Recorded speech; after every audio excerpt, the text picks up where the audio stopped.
Welcome back to the channel. In this video, I'm going to be walking through an easy guide and steps on how to get Chase Freedom Flex.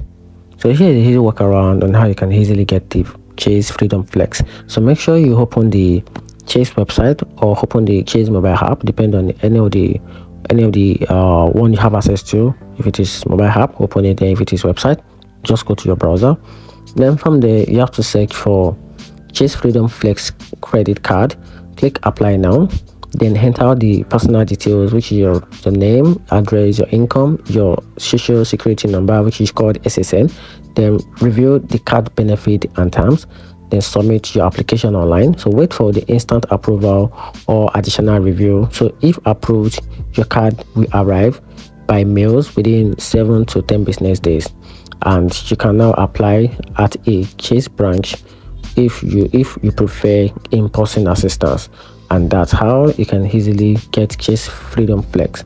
Hope you find the video helpful. Turn on the notification button and subscribe for more.